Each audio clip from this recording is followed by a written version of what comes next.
Nandito tayo ngayon sa page ng GMA Network. Scroll down natin kung totoo ba yung mga nabasa natin na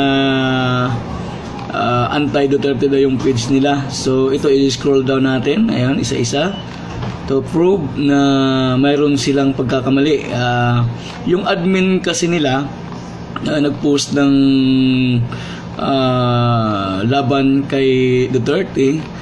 So nung humingi naman ng paumanhin ang GMA Network, patunay naman ito na mayroon palang kinikilingan ang GMA Network. So ito hinahanap natin, ito na nakikita na natin.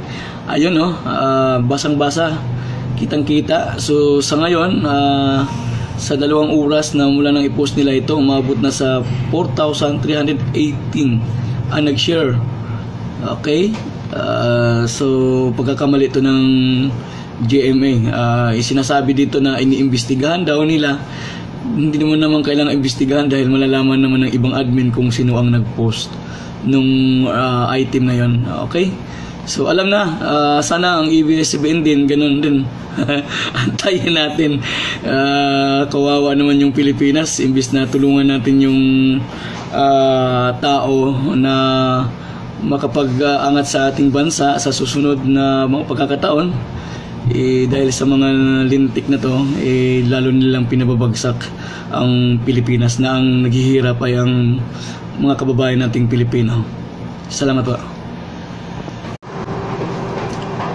Nandito tayo ngayon sa page ng GMA Network. Scroll down natin kung totoo ba yung mga nabasa natin na anti-Duterte daw yung page nila. So ito i-scroll down natin, ayan, isa-isa to prove na mayroon silang pagkakamali. Yung admin kasi nila nag-post ng laban kay Duterte.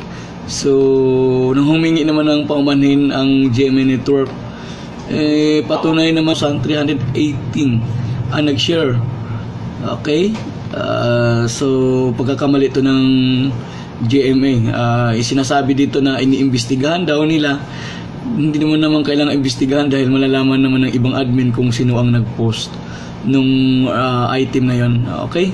So alam na, sana ang ABS-CBN din ganun din. Antayin natin. Kawawa naman yung Pilipinas, imbis na tulungan natin yung tao na makapag-angat sa ating bansa sa susunod na mga pagkakataon. Dan patunay naman ito na mayroon palang kinikilingan ang GMA Network. So ito hinahanap natin, ito na nakikita na natin. Ayun, no, basang-basa, kitang-kita. So sa ngayon, sa 2 oras na mula nang i-post nila ito, umabot na sa 4,000